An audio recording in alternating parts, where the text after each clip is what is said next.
Hello everybody, picking between Kobe Mainu and Casemiro is going to be like picking between Margot Robbie and Rihanna if Mainu keep playing as well as he is.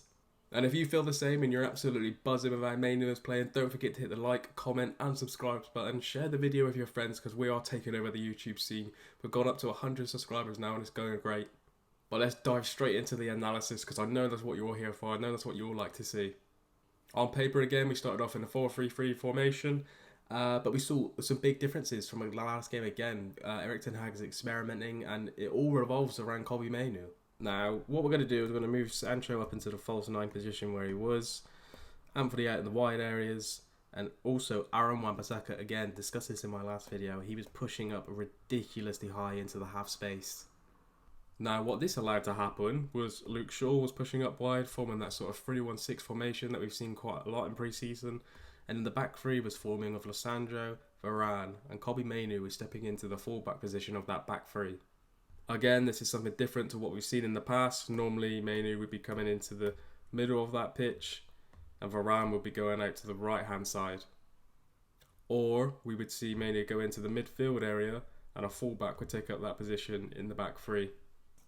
I think once again what we're starting to see is Erik ten Hag really starting to take shape and understand the profiles within the squad and how he can get the best out of them. We all know Aaron Wan-Bissaka isn't the best at progressing the ball from passing and being in that back three, but he is much more of an attacking threat. He's very good at dribbling and he's actually having some success within this half space. He's getting forward, he's getting close to goal, he's almost getting goal scoring opportunities, which isn't something that we familiarly see with Aaron Wan-Bissaka.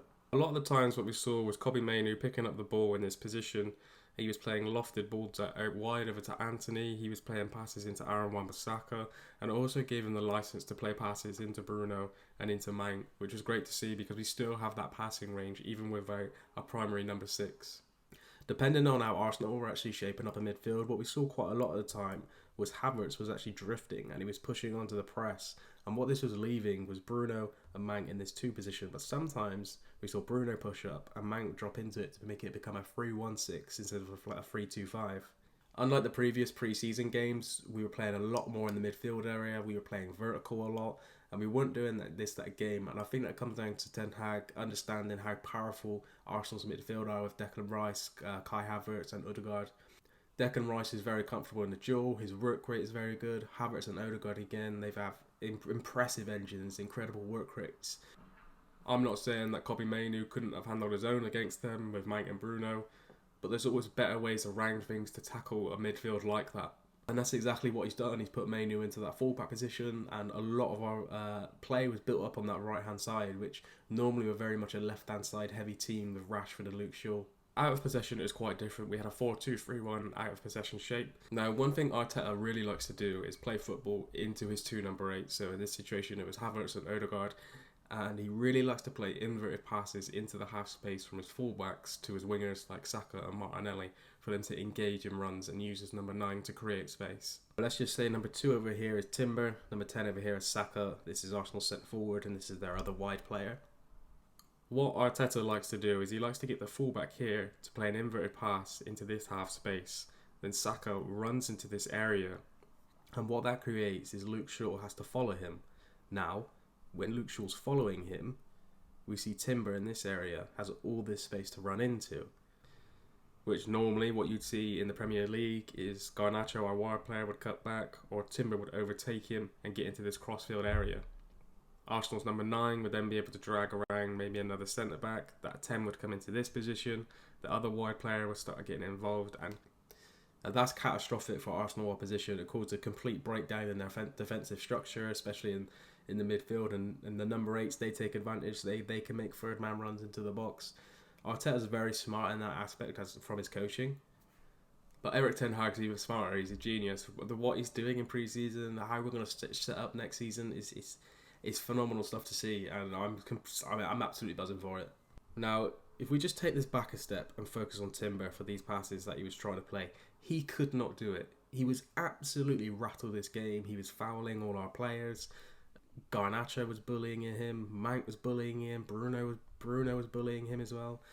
He could not do anything, and I think Timber had one of the worst performances I've ever seen in a pre-season game, especially from a new signing. I thought he was very bad. The amount of fouls he made was ridiculous.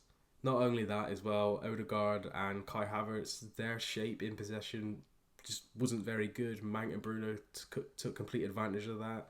Luke Shaw was on his A ball. Sandro again was playing very well. He wasn't getting isolated by their number 9. Not only is Erik ten Hag very good in the attacking transitions, he is becoming a pragmatic monster. One of the areas that we've struggled with with Ralph Rangnick, with Ole Gunnar Solskjaer, we haven't really seen us be very pragmatic until Mourinho. The mid-block, Ten Hag's putting in the shape when we're in our own defensive third. We've become so pragmatic that teams are really struggling to break us down, and that's what we saw from Arsenal. You know, Arsenal's supposed to be title contenders. We're not supposed to be that, apparently. I think it was a complete one-sided show, and we dominated Arsenal from start to finish, even when our bench players came on in the second half. I mean, Harry Maguire was even having a good performance. He was breaking lines, he was carrying the ball, he was very good in the duel, he was very good in shooting out from defence to win the ball back. We know he's been stripped of captaincy recently. Maybe there's some confidence factor in that. Again, Erik ten Hag, he doesn't just think about his players physically and how they play on the pitch. He thinks about them mentally as well. You know, we've seen him send Sancho away to get extra training. Sancho's playing very well in the false 9 position. I didn't think Sancho would be able to revive his career at United, but we're starting to see that. As always, thank you very much for watching. Don't forget to subscribe, like, comment, share with your friends. I'm sorry this video is a little bit shorter. I am under the weather at the moment. I've got a cold. It's actually hurting to talk in my throat, but I've wanted to get this out anyway for you guys. Once again, thank you very much for hitting 100 subscribers as well. A lot of you that watch aren't subscribed, so don't forget to hit the subscribe button to make sure you don't miss a video. Post-match games, everything is coming to you. Analysis, player transfer rumours is going to be coming. I hope by the end of the season we hit 1,000 subscribers. Thank you all once again.